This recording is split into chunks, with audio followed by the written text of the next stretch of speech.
feature. But the first thing that he thought he should do is make kind of a teaser, because kind of that's what he knew, being a software guy. And so he spent a fair amount of time developing the teaser. I sort of jumped in as a consultant on that, but in story terms, it was only whatever, 3 to 6 minutes long.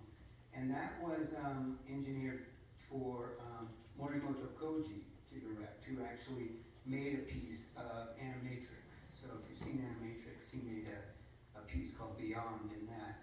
And then it just kind of, died. Actually, he didn't get financing, and it took about 5 or 6 years later.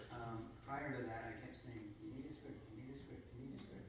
And, we just didn't have the money. He, didn't have the money to hire me.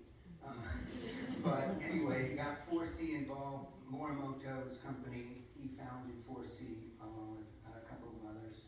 And so they were able to finance the script, and with the script, we got Aniplex involved, and that was kind of the jumping off point. So that's how two, American guys got involved. I've known Mike since college, so that's really the connection. And giving you a little more background, he sort of became obsessed with Japanese, the language, and spent about 4 or 5 years studying it, but then realizing, what the hell am I doing with it?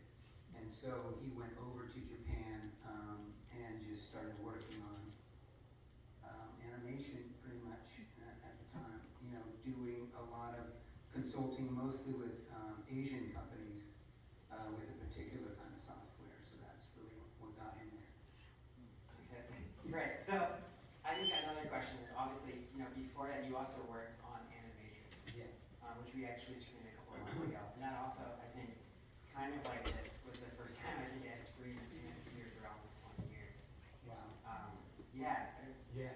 Not really sure why, but it was a blast to screen. And I kind of wanted to ask your relationship with Japanese anime, manga, and kind of what your influence were, basically, because you kind of, began and kind of worked with these two pretty major, independent production and one more like a matrix Yeah. side. Yeah. Well, that's a big question. Yeah, sorry. No, I mean, it's, I go back into really being interested in comics and, comic art. So, if you haven't read manga and you're obsessed with comic art, you just haven't done your research, basically. And then Japanese cinema. I mean, as a cineast, I really got into Japanese cinema pretty early on. The Ozus and the Mizuguchis and Kurosawas of the world, but also a particular strain in late 60s, early 70s, or throughout the 70s cinema, like Oshima Nagisa and Imamura Shohei, and that stuff is weird, it's like, it's out there, and fairly experimental, and so I guess that led to my interest in anime. I mean, just like many of you, Studio Ghibli,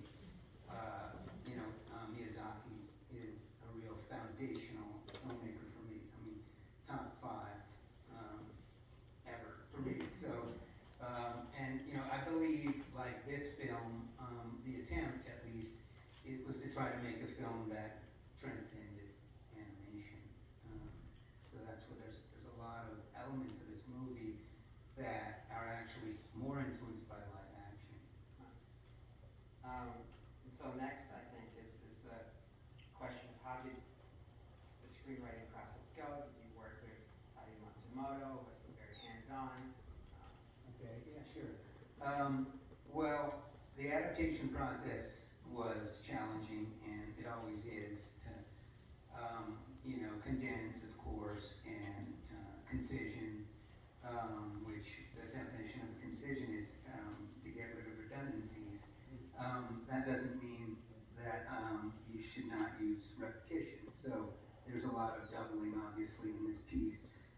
But that, of course, wasn't all. It was really trying to get the themes unified and figure out how to represent the characters. And that was working with Mike, of course. But I do a lot of research when I adapt something, so that's sort of not that doesn't sound like, oh, you do research on the adaptation, but one of the primary elements is to talk to the author. So I was able to go over to Japan on a bunch of little trips before I actually even got into the writing, and spent a lot of time with Tayo, and he became like a really close friend, and he's just the most incredible person, and generous about his art, generous about talking about it, and not that interested in, figuring out what it takes to make a screenplay.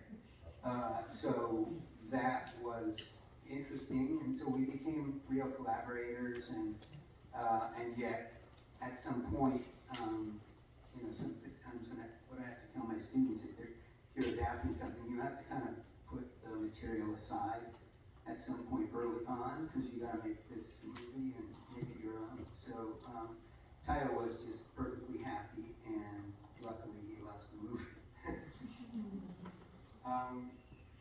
Kind of continuing on with that, with the adaptation process.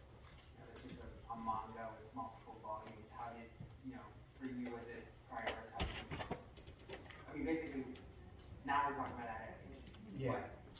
What was it for you that you needed to kind of show in this film, or to kind of emulate, well, not emulate, but like continue that spirit of the manga? Yeah. It's a That's a big question. But I guess, like I was saying, it was sort of, the themes really bounce out of you. The two characters are called Black and White. This is a movie about contrasts, and how to really do that with the fact that there's all this doubling. So there are double characters throughout. I just think of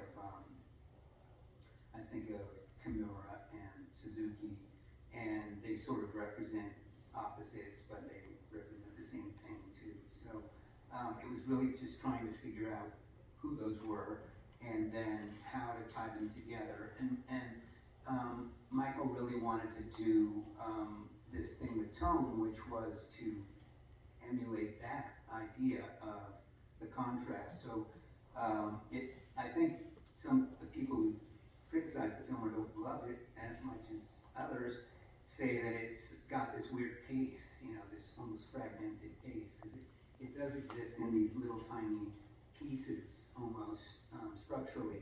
And we were trying to do that. We were trying to do action, not silence, but more introspective, I guess is the way to put it.